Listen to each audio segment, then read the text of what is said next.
Hello friends, welcome back to my channel. मैं हूं साइदा नफीस और आप देख रहे हैं गॉड इज़ ग्रेट चैनल। खुदावंद के ज़िंदा जलाली और बाबरकत नाम में आपका मेरा दिली सलाम। मेरा ईमान है कि खुदावंद के फजल व करम से आप खैरियत से होंगे।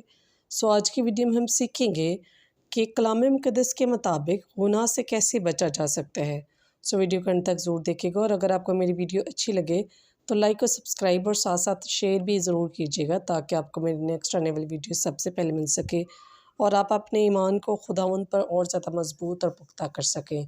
चलिए चल कर शुरू करते हैं अपनी वीडियो को और सीखते हैं कि कलाम मुक़द्दस के मुताबिक गुनाह से कैसे बचा जा सकता है। बाप और बेटे और रूह कुद्दस के नाम में आमीन।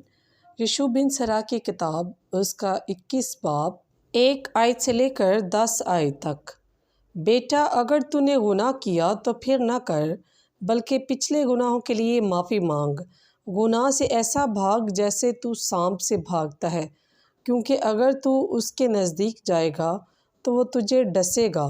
उसके दांत शेर के दांत हैं जो आदमियों की जानों को हलाक करते हैं। हर एक गुनाह दो धारी तलवार की तरह है, उसके ज़ख़म की इलाज नहीं। सख्ती करना और गाली देना दौलत को बर्बाद करता है और इस तरह मगरूर आदमी का घर बर्बाद होता है। मस्कीन की दुआ खुदा के कानों में पहुंचती है, बस जल्द उसके लिए हुक्म जारी किया जाएगा।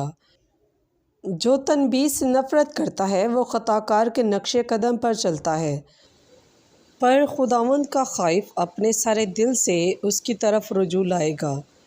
ज़बान दराज आदमी की दूर तक शोहरत है, मगर अक्लमंद जानता है कि वो कब करेगा।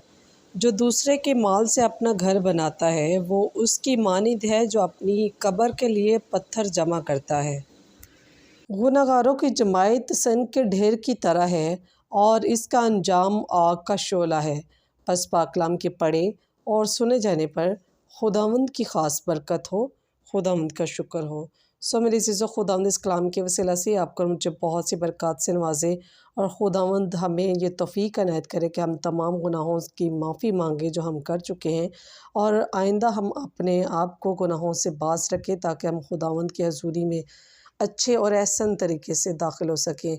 और खुदावंद हम सब को इस कलाम के वसीला से बहुत सी बरकत से नवाजे। अपना और अपने प्यारों का बहुत सारा ख्याल रखिएगा, दुआओं में याद रखिएगा। खुदा हाफिज़।